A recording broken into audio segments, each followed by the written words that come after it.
Donc pour le cas par obstacle, ça veut dire il y a un obstacle entre les deux, le fonctionnement des organes. Donc le cas indirect, ça veut dire qu'il y a un lien de transmission. Donc on trouve les pignons et chaînes qui transmet par obstacle à l'aide d'un lien articulé. Qui sont les chaînes, elles sont articulées. Donc une articulation ici. Donc un mouvement de translation ou bien de rotation continue entre deux arbres qui sont éloignés l'un de l'autre et qui sont parallèles.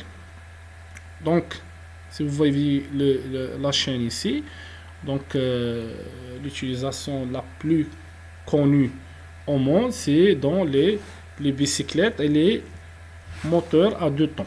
Donc, son rapport de vitesse, c'est la même, c'est égal la vitesse menée sur la vitesse menante est égale la vitesse de rotation menée aussi sur la vitesse de rotation menante est égale Z, le nombre de dents du pignon, ça veut dire combien de dents ici dans chaque pignon.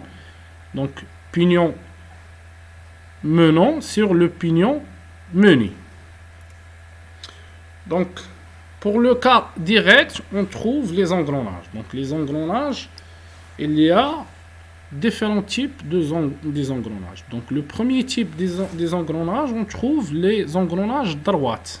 Ça veut dire que la forme du dent de l'engrenage, elle est droite.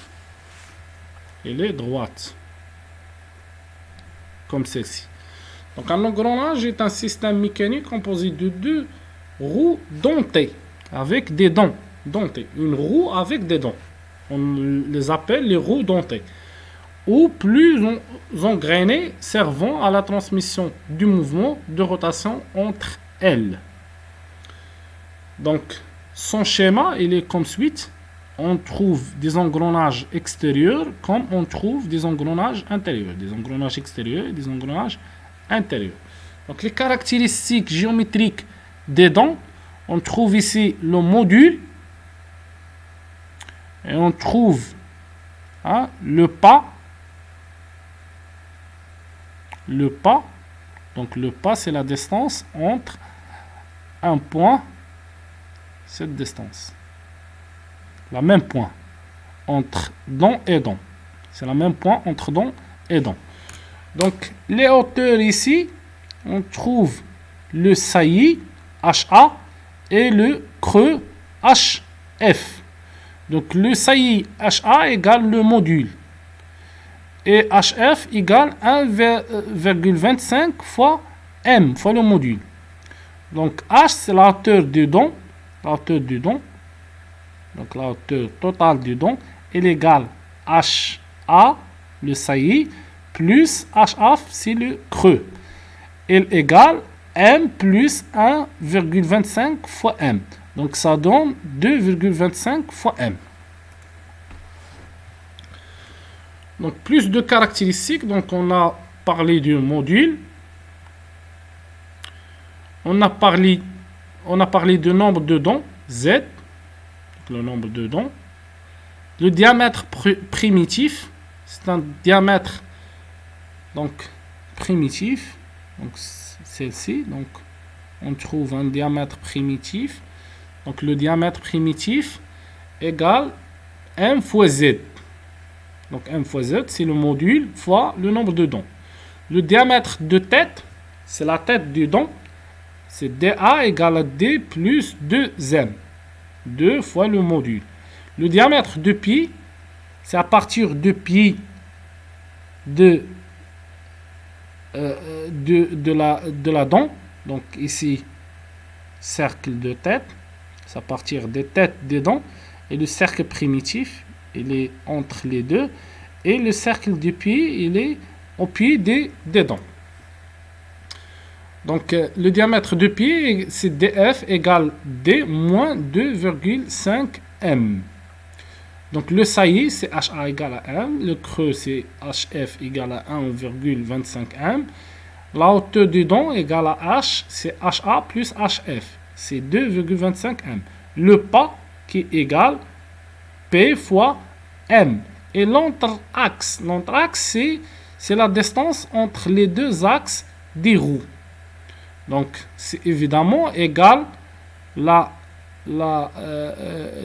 rayon primitif du premier roue plus le rayon primitif du deuxième roue. Donc, ça donne le diamètre primitif du premier roue plus le diamètre primitif du deuxième roue divisé sur 2. Donc, le diamètre primitif du premier dent plus le diamètre primitif du deuxième dent divisé sur 2. Si on a un cas d'un contact intérieur, ou bien un engrenage intérieur, donc le cas des engrenages intérieurs, l'entre-axe, c'est cette distance. C'est entre l'axe de la couronne et l'axe des roues. Donc cet axe, ça veut dire quoi? C'est cette distance, c'est le rayon des grands roues moins le rayon des petits roues. Donc voilà. Donc ça nous donne D1 moins D2 sur 2. Donc la condition d'engrainement pour que deux dents soient engrainées, il faut qu'elle ait le même module. Donc une roue engrainée avec une autre roue, et ça veut dire que la roue, le module de premier roue égale le module de la deuxième roue. Donc, les dentures et les couidales. Donc, les dentures et les couidales, ce sont des dentures qui sont inclinées. Donc, ils ont la forme d'une hélice. Donc, intérêt des dentures et les couidales. Donc, le contact entre dents est progressif. Donc, ça veut dire un dent contacte l'autre dent progressivement. Donc, pas à pas. Donc, une conduite plus longue, un fonctionnement sans choc, peu ou pas de bruit. Donc, le bruit, il est très faible. Les inconvénients. Création d'une composante de force axiale. La condition d'engrainement, donc pour que deux roues dentées puissent s'engrainer, donc il faut qu'elles aient le même module, même angle d'hélice. Donc il y a un angle d'hélice. Donc cette hélice elle est tournée par un angle. Donc même angle d'hélice et les hélices sont de sens opposé. Donc le sens, vous voyez ici, le sens de cette hélice pour qu'elle s'engraine avec l'autre roue, il faut que l'hélice elle est opposée d'autres hélices. Donc les engrenages coniques. Comme vous voyez ici, le fonctionnement c'est comme ça. Donc ces engrenages sont généralement utilisés afin d'avoir un angle entre l'entrée et la sortie de l'engrenage. Donc ça veut dire qu'il y a un angle ici, entre l'entrée et la sortie. Donc ces systèmes sont utilisés dans les différentiels des automobiles. Donc vous savez que dans un virage, donc la roue gauche tourne avec une vitesse moins que la roue droite de l'automobile. Donc on utilise des différentiels pour rattraper cette vitesse dans les automobiles. Donc afin d'avoir un angle droit entre l'entrée et la sortie de la transmission en plus de la fonction différentielle. Donc chaque engrenage conique a des caractéristiques. Parmi les caractéristiques, c'est le sommet de la cône de l'engrenage, le sommet. Donc condition d'engrainement. Pour que deux roues coniques puissent engrainer, il faut que les roues aient le même module, Donc c'est une règle pour tous les engrenages, et que le sommet des cônes soit confondu. Ce sommet, donc vous voyez ici, donc pour le premier, la première roue, donc le sommet du premier roue, il est confondu avec le sommet de la deuxième roue.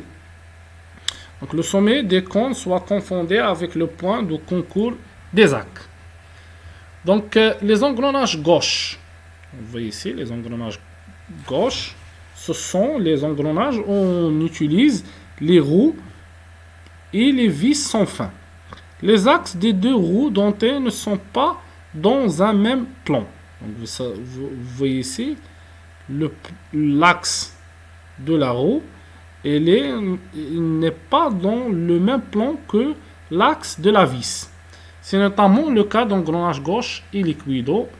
Donc voilà, vous voyez ici les roues et les vis sans fin. Donc voilà. Et aussi, il existe les pignons crémaillères. Vous savez que l'axe ici, c'est pas l'axe ici. Les pignons crémaillères. On va voir les pignons crémaillères dans la transformation de mouvement. Les caractéristiques géométriques des dentures. Donc si vous voyez ici, donc il existe le pas axial et le pas hélicoïdal, et l'angle d'hélice de la vis et l'angle d'hélice de la roue. Donc la condition d'engrainement. Pour que ces deux roues dentées puissent s'engrainer, il faut qu'elles aient le même module. Condition d'irréversibilité. Si la vis peut toujours entraîner la roue, par contre, l'inverse n'est pas toujours possible. Donc ça veut dire que le mouvement d'entrée, il vient toujours de la vis et il sort par la roue. Si vous voulez tourner la roue pour que la vis ça tourne, elle ne tourne pas. Donc voilà.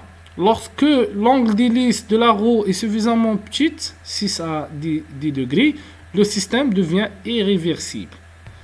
Et la roue ne peut entraîner la vis. Il y a un blocage en position. Cette propriété est intéressante pour des dispositifs exigeant un long retour. Donc ce phénomène est comparable à l'irréversibilité des vis cyclo. Donc voilà, les engrenages roues et vis sont les seuls à posséder cette propriété. Donc les propriétés cinématiques. Donc pour la propriété cinématique des roues, donc le rapport de réduction est égal combien? Il est égal oméga 2 sur oméga 1. Donc ça veut dire la vitesse angulaire menante sur la vitesse angulaire menée. Il est égal aussi la vitesse de rotation menante sur la vitesse de rotation menée. Il est égal l'inverse, donc ça veut dire le rayon de la roue, ou bien le diamètre de la roue menée sur le diamètre menante, est égal le nombre de dents menées sur le nombre de dents menantes. Donc dans le cas d'un engrenage roue et vis sans fin, donc on utilise pour la vis, donc la vis sans fin, on utilise le nombre de filets à la place de Z. Z et le ras. Donc on sait que la vis n'a pas de dents. Donc elle a des filets. Donc on utilise le nombre de filets. Donc vous voyez ici, nombre de filets sur le nombre de dents de la roue. Donc une petite application, on souhaite construire un réducteur de façon à ce que la vitesse d'entrée soit 1500 tours par minute, soit réduite. Ça veut dire que nous sommes ici dans le cas d'un réducteur de vitesse. Il soit réduite à 500 tours par vitesse. Si Z1 égale 18, ça veut dire le nombre de dents de la roue menée. Et quelle est la valeur de le nombre de dents de la roue meneuse? Si vous avez, donc une autre question ici, si vous avez m égale à 3, le module égale à 3, quelle est la valeur de diamètre de la deuxième roue?